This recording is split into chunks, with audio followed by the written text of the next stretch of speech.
Hello viewers, ఎలా ఉన్నారు? నేనైతే బాగున్నానండి. మీరు కూడా బాగుండాలని ఆశిస్తున్నాను. మీరు ఎలా ఉన్నారనేది ఒక చిన్న కామెంట్ రూపంలో మాత్రం తెలియజేయడం మర్చిపోవద్దు. సరే, వీడియోలోకైతే వచ్చేద్దాం. బంగారం ధర తగ్గుతుంది, తగ్గాక తీసుకుందాంలే అని మనలో చాలామంది థింక్ చేస్తూ ఉంటారు. అందులో ఎస్పెషల్లీ కొంతమంది ఏం థింక్ చేస్తూ ఉంటారంటే, ఇప్పుడు పెళ్ళిళ్ళ సీజన్ కదా, అందుకే ఈ గోల్డ్ రేట్ ఎక్కువగా ఉంది. ఆషాఢ మాసం వచ్చిందంటే అప్పుడు ఏమి శుభకార్యాలు, అకేషన్స్ ఉండవు కదా, ఆ టైంలో తగ్గుతుంది అని చాలామంది థింక్ చేస్తుంటారు. బట్ గోల్డ్ అనేది ఒక ఒక ప్లేస్‌ని డిసైడ్ చేసుకొని పెరగడం, తగ్గడం అనేది ఉండదండి. అది ఇంటర్నేషనల్ మార్కెట్ గోల్డ్ అనేది. ఇంటర్నేషనల్ మార్కెట్‌లో వచ్చే ట్రేసెస్‌ని బట్టి మనకి గోల్డ్ రేట్ అనేది పెరగడమా, తగ్గడమా అనేది జరుగుతుంది. అదేవిధంగా డాలర్‌తో రూపాయి వాల్యూ వాటన్నిటి వల్ల మనకి గోల్డ్ రేట్ అనేది పెరగడం, తగ్గడం జరుగుతుంది. కానీ మనం ఏమనుకుంటామో అలా థింక్ చేయకుండా కొన్ని సంవత్సరాలుగా ఇట్లా థింక్ చేస్తున్నారు. పెళ్ళిళ్ళ సీజన్‌లో పెరుగుతాది, ఆషాఢ మాసంలో తగ్గుతుంది, ఇలా అని మనం అనుకుంటూ ఉంటాం. అప్పుడు తగ్గుతుంది, అప్పుడు బై చేద్దాంలే అనుకుంటా. చాలామంది ఏం చేస్తారంటే, వాళ్ళ దగ్గర చేతిలో డబ్బులు ఉన్నా కూడా గోల్డ్ అనేది వాళ్ళు బై చేయడానికి అస్సలు ఇష్టపడరు. తర్వాత తీసుకుందాం, తగ్గుతుంది, ఇప్పుడు రేట్ ఎక్కువ ఉందిలే అని అనుకుంటారు. కానీ తగ్గడం అనేది చాలా రేర్ కేసుల్లోనే జరుగుతుందండి.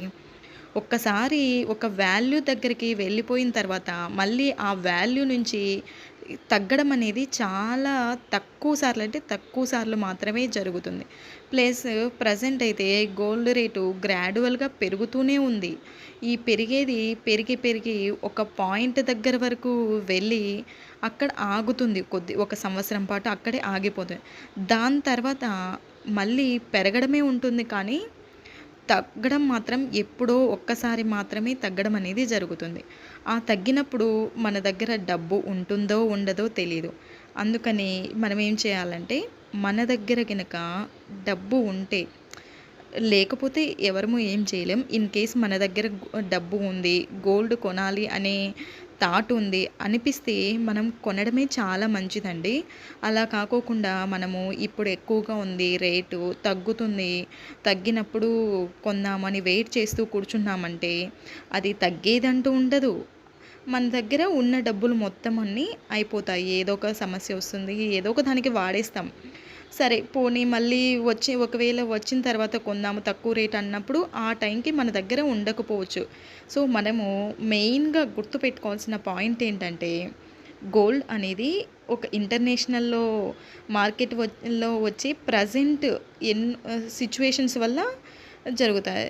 ఇప్పుడు అలాగే ఇండియన్ కరెన్సీతో పోలిస్తే మన రూపాయి వాల్యూ అనేది రోజు రోజుకి తగ్గిపోతుంది. మనం ఏంటంటే, మన ఇండియా వాళ్ళు ఏం చేస్తారు, గోల్డ్‌ని ఆర్నమెంట్స్‌గా పెట్టుకొని ఆనందపడడానికి ఎక్కువగా ఇష్టపడతారు. అది మన మెయిన్‌గా ఇండియాలో. బట్ అదర్ కంట్రీస్‌లో ఏంటంటే, ఒక బెస్ట్ ఇన్వెస్ట్‌మెంట్‌గా వాళ్ళు దాన్ని ఎప్పుడు వాళ్ళ దగ్గర పెట్టుకొని ఉంటుంటారు. అక్కడి దాకా ఎందుకండి, మన రిజర్వ్ బ్యాంక్ ఆఫ్ ఇండియా సైతం గోల్డ్ బాండ్స్‌ని, గోల్డ్ నిధుల్ని ఉంచుకుంటుంది. ఇంతకుముందు స్టార్టింగ్‌లో ప్రెజెంట్ అయితే, అప్పుడైతే స్టార్టింగ్‌లో అయితే మన దగ్గర ఎంత వాల్యూ అయితే మనీ ఉండేదో అంతకి తగ్గట్టుగా గోల్డ్ అనేది ఉండేదంట. రాను రాను అది ఏమవుతుందంటే తరిగిపోతుంది. అట్లా ఎన్నో క్రైటీరియాలు ఉంటాయండి. మనకి ఇక్కడ పెళ్ళిళ్ళు ఉన్నాయనో, ఆషాఢ మాసం వచ్చింది కదా, అకేషన్స్ ఉండవనో గోల్డ్ రేట్ తగ్గడము, పెరగడము అలా అనేది ఉండదండి. అది ఇంటర్నేషనల్ మార్కెట్ మీద వచ్చే చేంజెస్ వల్లే మనకి పెరగడము, తగ్గడము, హెచ్చు తగ్గులు అనేది జరుగుతుంది. ఇది మాత్రం మనము బాగా గుర్తుంచుకోవాల్సిన విషయం అండి. మన దగ్గర మనీ అనేది ఉన్నప్పుడు బంగారం కొనాలి, లేకపోతే తర్వాత మనం కొనలేమండి. సో ఆ డబ్బులు మన దగ్గర ఉంటే అయిపోతాయి. సో మనం మెయిన్‌గా గుర్తుంచుకోవాల్సిన పాయింట్స్ ఏంటంటే, చేతిలో గనుక డబ్బు ఉంటే అది అస్సలు నిలవదండి. ఒకవేళ మనం ఏమనుకుంటాం, ఈ డబ్బులు అవసరము, ఏదైనా అవసరం పడతదేమో అలాగే ఉంచుకుందాము, బంగారం అలా కొనుక్కోకుండా అనుకోవద్దు. అలా కాకుండా ఒకవేళ గోల్డ్ గనుక మన దగ్గర ఉంటే, అంత ఎమర్జెన్సీ మనకొచ్చిందనుకోండి, ఆ గోల్డ్‌ని తీసుకెళ్ళి బ్యాంక్‌లో పెడితే మనకి లిక్విడ్ క్యాష్‌లో వెంటనే ఇచ్చేస్తారు. సో అలాంటప్పుడు మనము ఆలోచించాల్సిన అవసరం లేదు. మన దగ్గర గనక మనీ ఉంటే గనక ఖచ్చితంగా గోల్డ్ బై చేయొచ్చు. అవసరం ఉన్నప్పుడు ఆ గోల్డ్‌ని బ్యాంక్‌లో పెట్టి మనీని కూడా తీసుకోవచ్చు. సో, అలాంటప్పుడు మనం ఎందుకు ఆలోచించడం, మన చేతిలో గనక మనీ ఉంటే గోల్డ్ అనేది కొనుక్కోవడం అనేది చాలా మంచి ఆలోచన అండి. ఎందుకంటే ఇప్పటికే 1 గ్రామ్ వాల్యూను వచ్చేసి 7,000 ప్లస్సే ఉంది. అది ఇంకాస్త 1 ఆర్ 2 మంత్స్‌లో పెరిగి 10,000 అయ్యే ఛాన్స్ కూడా మనం ఆశ్చర్యపోవాల్సిన అవసరం కూడా లేదు.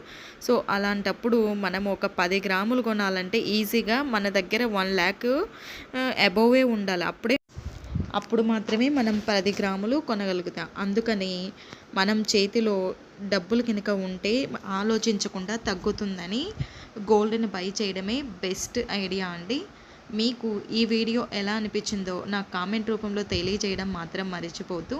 అలాగే ఒక చిన్న రిక్వెస్ట్ అండి. మీరు కొత్తగా మన ఛానల్‌ని చూసినట్లయితే సబ్స్క్రైబ్ చేయడం మాత్రం మర్చిపోవద్దు. వీడియోని చివరి వరకు చూసినందుకు థ్యాంక్ యూ.